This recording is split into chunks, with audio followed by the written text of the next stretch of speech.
भैया जीवन में 5 भाग कभी नहीं खाना चाहिए, किसी को ध्यान रखना, नोट कर लेना। जिस भी आदमी ने ये 5 भाग खाए, आज उसके घर में, परिवार में, कुटुंब में कोई ना कोई संकट आगे खड़ा है। 5 चीजें, 5 दान किसी के मत खाओ। कौन कौन से वो 5 दान मत खाओ? अपने भाई का भाग मत खाओ, पहला। अपने गुरु का भाग मत खाओ, अपने मित्र का भाग मत खाओ, अपने भगवान का भाग मत खाओ, और 5वां अपने पितरों का, गाय का दान मत खाओ। जिस घर में ये 5 भाग निकाले जाते हैं, उस घर में भगवान लक्ष्मी सदा विचरण करते हैं। इसलिए गुरु का दान 1 वर्ष में निकालो, भले ही वो 5 वर्ष में आपके यहाँ आए, लेकिन आप नियम बना लो कि मुझे गुरु जी को 1 वर्ष में 100 रुपए भी दान करना है, 10 किलो गेहूं भी दान करना है, तो 5 दिन में, 5 साल में आएंगे तो हम 50 किलो अन्न दान गुरुदेव को करेंगे। गुरु का भाग मत खाओ, भाई का भाग भी भूल के नहीं खाना। राजस्थान की एक सत्य घटना आपको सुनाऊं।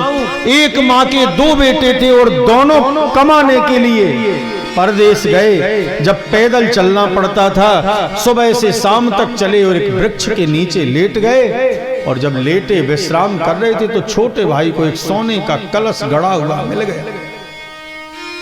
और सोने का कलश भरा हुआ मिल गया तो बड़े भाई ने कहा, भैया अब क्या चलना परदेश कमाने के लिए, चलो माँ की चल के सेवा करें।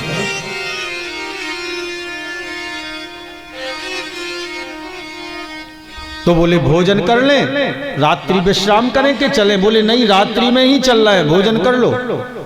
तो बड़े भाई ने छोटे भाई को जल लेने के लिए कुआं में, नदी में भेज दिया।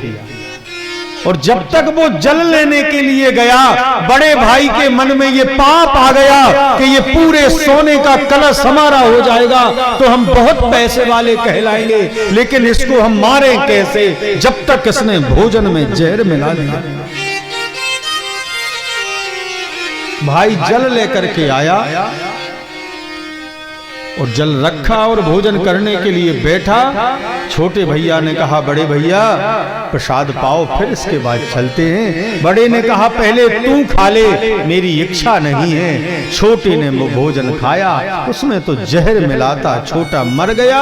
छोटे को उसी नदी में फेंक के बड़े ने पूरे कलश सोने का लेकर के घर आ गया।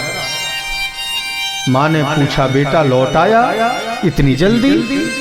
तुम तो 2 भाई गए थे परदेश कमाने। हाँ माँ, लेकिन ये सोने का कलश मिल गया है। छोटे भैया ने कहा, तुम जाके माँ की सेवा करो और हम जाके परदेश कमा करके और धन लाएंगे।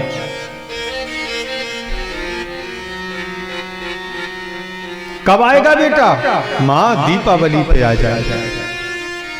लेकिन माँ ने आश निहारी, राह देखी कि बेटा दीपावली पे आएगा। दीपावली निकल गई, बेटा नहीं आया। होली निकल गई, बेटा नहीं आया। पूरे वर्ष के त्योहार निकल गए, दूसरे वर्ष के भी निकल गए, 5 वर्ष बीत गए। माँ को राह देखते लेते, लेकिन उसका छोटा बेटा नहीं आया। और 5वीं साल में माँ मर गई, माँ छोड़ के चली गई। बड़े भाई ने कहा, अब अच्छा रहा, अब सेवा भी ना करना पड़ी, ना भाग देना पड़ा। और इसने बड़ी धूमधाम से अपना महल बनवाया, विवाह किया और धूमधाम से रहने लगा। इसके घर में कुछ दिनों के बाद एक संतान ने जन्म लिया। और जब संतान 18 साल की भई और शादी की चर्चा चलने लगी, उसी दिन से इसकी संतान बीमार रहने लगी। और ऐसी बीमार हुई कि पूरा भवन बिक गया, संपत्ति बिक गई, माँ के गहने बिक गए, जगह जमीन जायदाद सब कुछ बिक गया। और वो बेटा ठीक हो गया। जब सब बिक गया तब वो बेटा ठीक हुआ। उस बेटे ने कहा, पिताश्री मुझे तुमने पहचाना कि नहीं पहचाना? मैं तुम्हारा वही छोटा भाई हूं जिसको तुमने जहर दे करके नदी में फेंक दिया था, मैंने ब्याज सहित अपना भाग ले लिया और मेरी आयु कुल 18 वर्ष की ही है। आज शाम को मैं भी मर जाऊंगा। और इतना कह के वो सायंकाल को वो भी मर गए।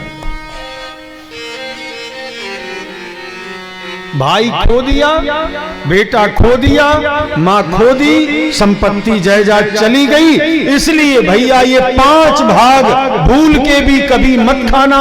ना भाई का भाग, ना गुरु का भाग, ना भगवान का भाग, ना मित्र का भाग, ना गाय का और पुत्रों का। ये 5 भाग भूल के भी अपने जीवन में मत खाना। आपको भगवान भी आपका कुछ नहीं बिगाड़ सकता।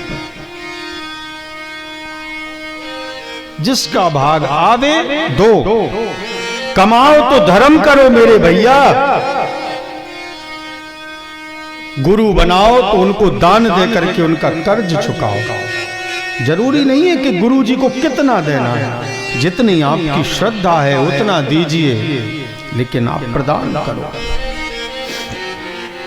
सुदामा जी ये 5 भाग अपने देते हैं। गरीब हैं, निर्धन हैं, फिर भी 5 भाग निकालते हैं और समय समय पर देते।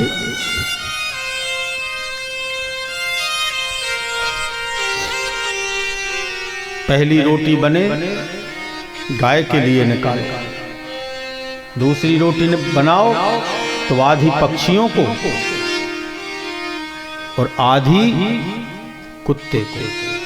ये 3 बलि, गौ बलि, श्वान बलि, काग बलि, ये 3 बलियां दो और ये 5 भाग दो। जिसके घर में ये 8 नैमित्तिक दान किए जाते हैं उसके घर में न कभी बीमारी आती, न गरीबी आती, न संकट आता, न कलह, न लड़ाई, न झगड़ा, कभी नहीं।